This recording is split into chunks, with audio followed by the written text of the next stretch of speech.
Today we make chips with 100 billion transistors. So if your car had improved by the same amount, you would travel everywhere at 200 times the speed of light.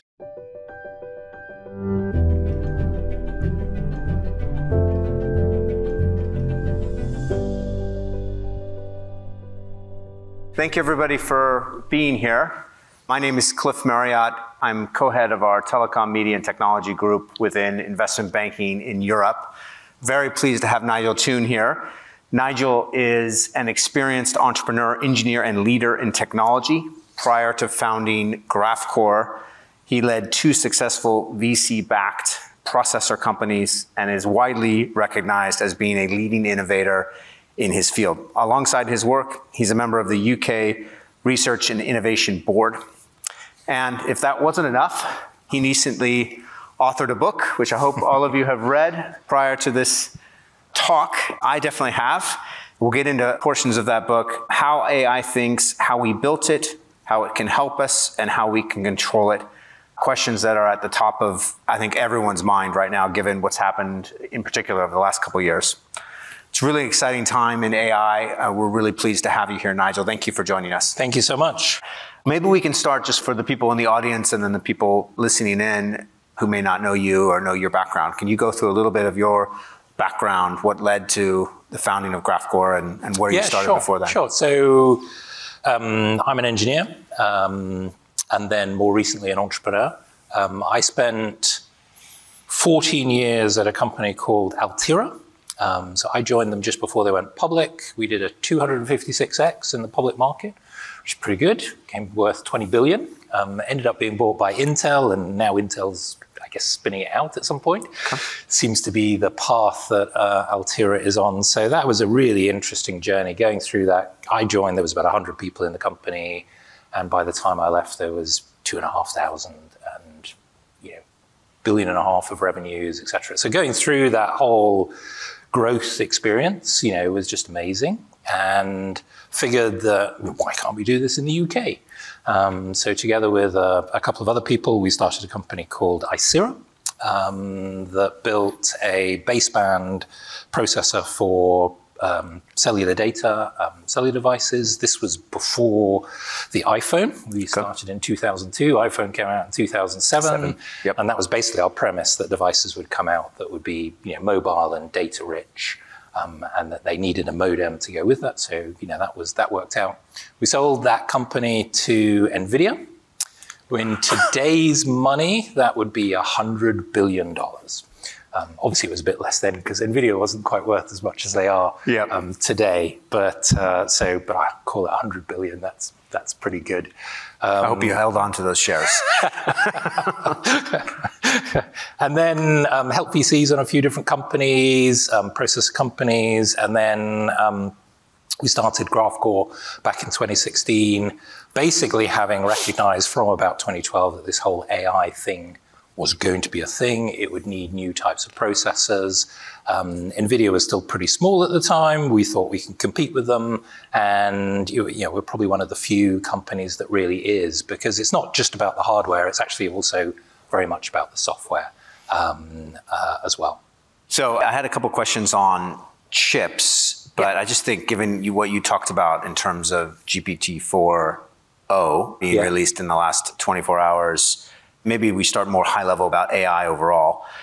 We're clearly in this interesting moment. I mean, reading your book feels like you put a very positive spin on AI. I think there's probably some nervousness also in the room around AI. So I think we'll go through those themes. I just wanted to read this because I thought it was interesting. It was very early in your book, but you said, I've come up with a set of rules that describe our reaction to technologies. Anything that is in the world when you're born is normal and ordinary and is just a natural part of life. Anything that's invented when you are between 15 and 35 is new and exciting and revolutionary, and you can probably get a career in it. And then anything invented after you're 35, which unfortunately is a bucket I sit in, is against the natural order of things. Well, so that is not my quote. That is Douglas Adams, Hitchhiker's Guide to the Galaxy author. You're right. But I think it's very prescient in terms of how people think about technology.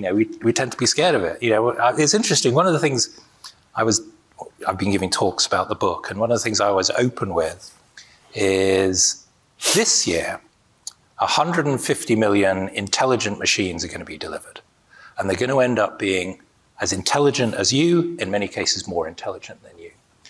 They're going to end up running companies, they're going to advise governments and will eventually end up running governments, these intelligent machines. They will beat all of our existing sporting champions in every sporting category. And when you get old, you need to be sure that these intelligent machines are going to look after you because they're going to be in charge. We call them children. So, we're already, we become obsolete. You and I will be obsolete, perhaps before some of the other people in this audience. Our children will take over. We are an intelligent machine, and I think the other thing which I find fascinating, having kind of dug into this is, I don't want to pick on anybody in particular, but you share nearly 50% of your DNA with a cabbage. Actually, we all do. And we're all kind of evolved from this single microbial cell that split and created every living thing on this planet. And so these are all intelligent machines that we're surrounded by. Plants are intelligent. Bats are intelligent. Bats are actually pretty close to us in the evolutionary spectrum. And interestingly, AI is helping us to understand more about them. And they actually have names for each other. Have unique call signs that they use. So, they actually call each other, by a unique name. So all these things we think of as being, particularly human, actually we share a lot of it with all these devices. And now we're developing this technology which is sharing other aspects of what we do. And I guess the point of my book is this is an opportunity because it's not going to replace us. It doesn't have to replace us. It's a tool that we can use to make our lives better, to make us more intelligent. Yeah, so I'm going to skip around a lot here as we go through this, but there's another part of your book that I found really interesting and refreshing or made me feel more comfortable was, I think you talked about in the US in 1950, there was a list of occupations. Yeah. And if you look at which occupations have actually been replaced by technology, only one had been replaced, which was a lift operator elevator operator in the US. So that made me feel pretty good that, after 60, 70 years of automation technology, only one job has actually been replaced. But completely replaced, yeah. Completely replaced, exactly. Many others have been complemented and everything else. But you went very thoroughly through your book on all of the different aspects of society that can be improved by AI in a very powerful way, in a very positive way. Yeah. Maybe you can pick one or two where you think the change will be profound and complementary to what we're all doing in the audience here. Well, obviously I'm getting a bit older. And so you start to worry about your health, maybe. I don't worry too much about my health, but I guess you should at some point. And we actually don't know much about cells. We actually don't know much about molecules and atoms. We actually don't know much about proteins. Our knowledge, in spite of all of the research we've done, our knowledge is pretty superficial at this point. And one of the things that AI is already starting to do, for example, in terms of proteins, work that DeepMind has done, has allowed us to model every protein in the human body, and now we're sort of working on every protein in every living thing. Now, the models are not yet very complete, and there's more work that needs to be done, but we're starting to build a picture of what these proteins look like. And why is that important? Because a protein will connect to a cell. And a protein you can attach a molecule to that might have some medicinal impact on the cell. And so if you can work out which protein is going to attach to which cell and which molecule is going to interact with the disease in the cell, you can actually cure diseases, like cancer. No side effects. And so think of it like the other work that DeepMind did on playing computer games, where you understand the environment and you can start to learn more about the environment and you can actually have an impact. So just like a computer game, you can work out, okay, which are the proteins, which are the molecules, how do they interact with the cells to make us better and to cure diseases. And that is going to, in the next 10 years, those types of breakthroughs are going to happen. There are scientific breakthroughs that we're going to achieve that are just out of reach at the moment. And that, I think, is the power of it. So I think that's an amazing area. We're all obviously worried about our planet and all this carbon that we're throwing into the atmosphere. And we can't just halve the amount of carbon, because actually that still means the carbon is going to keep increasing in the atmosphere. So we've actually got to get rid of it all. So everything has to go green. All of our energy needs to go green. And the only way we're really going to achieve that is probably with nuclear. People might not like the idea of that, but that's probably the only way we're going to do it. And the only real way we're going to do that with nuclear in a safe way is probably with fusion, which has been one of those projects which is always 20 years away. Yeah. But AI is actually starting to make an impact in understanding how these fusion experiments work, how we can control them, how you can control the plasma. When do you think we have fusion energy? I don't want to say 20 years, right?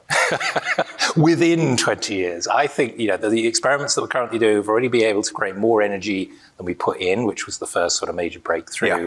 That was recent. That was a year ago. That was like 2 years ago, yeah. And now there's a big project in France that are working on, actually starting to make this stuff more commercially viable, still as an experiment. So maybe that's another 5 to 10 years of work. But maybe after that, we'll then have a basis on which we can actually start to roll this stuff out. And it's going to be AI that will help us understand that really complex problem and how do we actually solve it. And this is, so like you said, I sit on the board of UKRI, which is the UK Research and Innovation. We're doing all the funding into universities and the research councils and all this piece.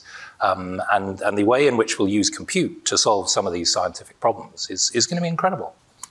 So we're going to cure diseases. We're going to have unlimited waste-free energy. What about finance, which also is, maybe not as important, but for the people in the room, pretty important. What do you see happening in finance? Will we actually invest, or will robots invest for us? How does this work? Oh, that's an interesting one, isn't it? So here in London, we have cab drivers, taxi drivers, who go through this incredibly long process of the knowledge to learn, all the streets around London, incredible skill. And yet almost obsolete now because you have sat-nav. But the thing that's interesting is it was really what Uber did in terms of combining sat-nav with locations of customers and getting people to, interact in a system that actually reshaped how taxi systems could work. So it's a system design. If you go back to the start of the Industrial Revolution, at the start of the Industrial Revolution, the mill owners actually put machines in to replace the tasks of skilled workers and use the machine plus an unskilled person to replace the skilled worker. And that's probably the fear of maybe many people in your organization thinking, a machine's going to replace my job. And an unskilled person can become a trader. Now, what happened in the second phase of the Industrial Revolution with electricity was we actually got mass production. We put electric machines in line to actually lay out factories, and then we completely reshaped how factories work. Actually, the wages of staff went up. The distribution of wealth was much better distributed. And when you actually change the system, the way in which you do things, you use technology to maybe change the way in which you work, rather than just automating what you're currently doing, that's when the big wins happen. That's when the big gains happen. So what I would say is your business is probably going to look very different from what it does today. If you just go and automate the tasks that you're currently doing, you'll probably lose. But if you can work out how can I use this technology to reshape what we do, reshape how we do it, then that's where the big win. And that will be a combination of human intelligence and machines working together to create new systems and new ways of working. I think you actually said you see AI actually like electricity. So, yeah. And that ties into another thing from your book in terms of people tend to overestimate technological changes early on and underestimate technological changes long term. Electricity was probably the same thing, right? The invention of electricity started first and was most effective in factories, but then impacted people and their homes much later. You put it in a context that's maybe very relevant for people here. In electricity, initially the value went to the producers of the electricity, the Edisons and the Westinghouse. they accrued the value. And then over time, it was all the applications that electricity got used for where, the value actually created. When the personal computer came out, it was Compaq and Apple that accrued the value from the personal computer. Yeah. And then it's all Microsoft and all the applications that now capture all of the value. And where are we today in the AI cycle? Well, it's NVIDIA is capturing the value today. They're worth $2 trillion today. But where's the value going to be in 5-10 years' time? It's going to be in the hands of all of the applications that get developed on top of this infrastructure that we're building. So it's just another infrastructure build out. It's probably much bigger than people realize. The amount of money that's going to be invested in this infrastructure is enormous. There's going to be other layers of value that get created on top that are even bigger and are very different from the current ways that value is created today. You were talking about the impact to different sectors, to jobs. So what should one's kids study or practice in order to be prepared for the world that's coming? I'm not sure it changes dramatically. I have a son who's just in his final year at Oxford University doing engineering. And he's very good at maths, and he's going to go off and work for a hedge fund doing quantitative trading. Using, he doesn't want to go and be an engineer. Slightly disappointed in that. He wants to go off and use his math skills to do this. So it's like the fundamentals. Maths, sciences. Actually, I think arts and humanities are going to be very important in this world. Because it's about using those skills to apply them. Because a computer, you won't need to program a computer anymore. We're already getting to the point where we're starting to stop programming computers, or most people don't program them. You tell it what to do through a prompt, and it creates some new output for you, and that's going to get more and more complete. So think of like creating a computer game. You have a framework where you start off and you say, okay, so I want some characters, and so I'll give it some prompts to generate some, give me, horrible tortoises or something like that. And so you get your characters, and then, some other framework that creates the background for you, and then some other sort of storytelling pieces that create the gaming environment for you. And within a few steps, you'll have a computer game that, you might enjoy, and then you can throw it out into the world and somebody else can come along and change it. You're not having to program that anymore. And the same will be true in, what I talked about in terms of biosciences and drug discovery. The scientists won't have to learn how to program the computer. They'll have frameworks that will allow them to use the computers to solve the problems that they have. That's the potential here. Your traders will have a framework in which they can use their analytical skills and their understanding of the markets to get, rather than having to go to the quants necessarily to always come up with, the models, they can actually create some of the models themselves and use their creativity to create some of those pieces. Yeah. And that's the potential here that we have. But let's not get too far over our skis, because this is a really powerful technology as well. In the same way that there's lots of good stuff we can do with it, bad actors can do some bad stuff with it. But that's no different from any powerful technology we've had before. A gun is a powerful piece of technology, and in the wrong hands can do some terrible harm. That's right. AI will be the same. We're going to get to that in a second, and definitely about how to regulate it, government's impact, et cetera. So let's go back to just more to the technology behind this, which obviously is more where you're at. You're providing the pickaxes for this new world. I mean, there's a lot in your book around the evolution of the chipset, the fact that Moore's law is slowing on silicon.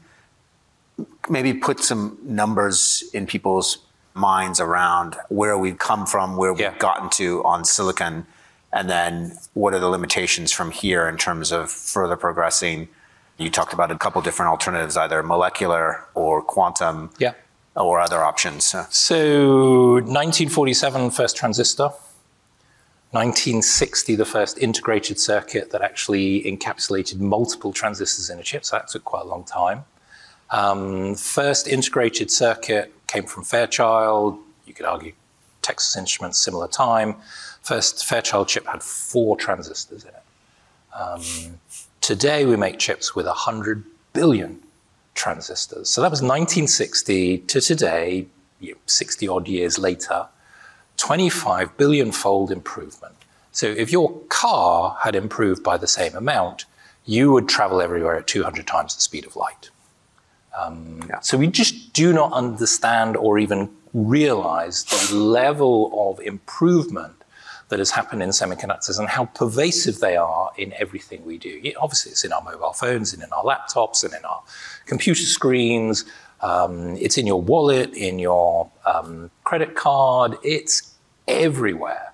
And our life basically runs on chips, but they're sort of hidden away, and people aren't aware of the incredible impact. So that has allowed the platform on which AI has become possible. The second big thing is information. So same time as the transistor, a year later, 1948, a guy called Claude Shannon, working at Bell Labs, came up with this idea of a binary digit, which we call the bit. And the idea that all information can be held as combinations of ones and zeros, a switch on or off. And the real insight he had was that a transmitter and a receiver can exchange this information. And what you're trying to do is to reduce uncertainty at the receiver of what the transmitter has said. And he came up with a bunch of maths that describe that whole process. And it's why we have the internet. It's why we have Wi-Fi. It's why we have all the mobile phones. All the communication technology we have is because of the work of Claude Shannon. So now we've got compute, we've got information, and then actually in about 1980s, there's a bunch of people who came up with methods for how we can create AI in a sort of artificial neural network style, mimicking a little bit how our brain works. Didn't work. We didn't have enough information.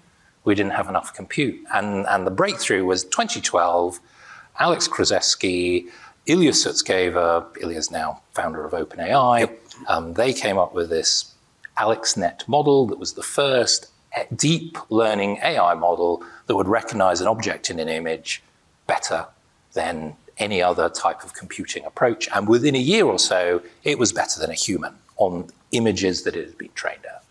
So literally since back to the 1950s, we've been trying to build artificial intelligence.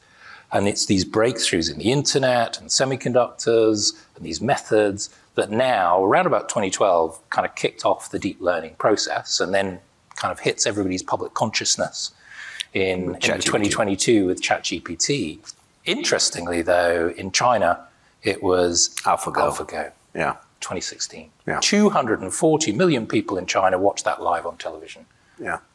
And it was just a headline here. I don't think anybody really focused on it. No. Wait, so maybe going back to what's next. So Moore's Law, massive growth in terms of we all know, hopefully, that things follow an exponential curve, but they don't actually keep going. They follow an S-curve. They slow down over time. So things improve, and then you can't improve it anymore. There's some limits you reach, and it starts to flatten off. We're in the S-curve. We're at the top of the S with semiconductors. So it will still improve over the next few years, but much more slowly, take much more effort to improve. You look at the improvements in compute that have happened in GPUs, for example. Most of that is not because of Moore's Law. Most of that is because we've gone from 64-bit floating point down to 32, then 16, then 8, and now 4 with the latest Blackwell chips. And that gives us much more compute for the same energy at lower precision, but AI works with low precision, so that works for us. That's the main reason we've got more compute, not because of Moore's Law, in spite of what Jensen will tell you. It's that we're starting to run out of steam on chips. And so then you look beyond, okay, so what comes next? Well, everybody's talking about quantum. It is not yet certain that quantum will work. We have examples of quantum computers that do things and are interesting, but it's not clear we can scale them. I don't know the answer, whether we will be able to or not. It's an interesting area of research, but it's an area of research at the moment. Maybe AI will help us work out how to do it, but it's very much about understanding the materials that we build these things in. Can you spend a minute just to explain what is quantum computing for people? So if you think of a binary digit is a 1 or a 0, a quantum state is like a spinning coin that is always spinning and could be a 1 and a 0 at any time. And what quantum computers try to do is they try to get these quantum bits, these qubits, to spin together. These are sub-molecular. It could be, an ion state. It could be a spin transistor. It could be a light source. Everybody's trying to work out what the right way to build these qubits is. The thing that's interesting about qubits is you double the number of qubits and you actually grow on an exponential law of the scale of compute. So with a few million qubits rather than hundreds of billions of transistors, you could build a really powerful computer. The problem is when you try, it's the Schrödinger cat problem, when you open the box and look inside to try and work out which way this qubit is spinning, often you will destroy the experiment. You will create noise that causes the experiment to fail. And so you can kind of get it to work with a few qubits. We've built computers with a few hundred qubits so far. But to get to 1 million qubits, it's not clear how you scale it up with all this noise. That doesn't the noise just end up, killing the way the machine works? Yeah. So it's kind of unproven at this point. People are working on it because it's the potential is enormous. You end up with a computer that it's like, a maze. It doesn't just try and work out how to do the maze. It just follows all the paths all at the same time, instantly. And will tell you, which is the way through the maze. Playing a quantum computer at chess won't be much fun because it will just work out every move in advance and will know how to win. Yeah. So quantum's one way, molecular is the other, or? So quantum, it's unclear to me whether quantum's going to work. I think the thing that's really interesting is molecular, because that's how we build us, and that's how plants work. And the difference is actually transistors and silicon actually uses a lot of power, as we know. We're ending up with megawatts of power required to power these AI computers. Your brain is about an exaflop and about 25 watts. So same as a laptop, an exaflop of compute, which in a computer today would probably be about 20 megawatts. So your brain is about 1 million times more efficient than a silicon brain. Not that we've really been able to build a silicon brain yet, but to the extent we could, your brain is about 1 million times more efficient. And so, if we could use molecular approaches, potentially we could build much more powerful computers, much more energy efficiently. And as we start to understand more about how molecules work and atoms work and cells work, potentially, that is a way in which we could build computers in the future that would be small, incredibly powerful, and we could get much more performance from. That's at least 20 years away. Well, Nigel, thank you very much for the conversation. Thank you very much. Thank you, everybody.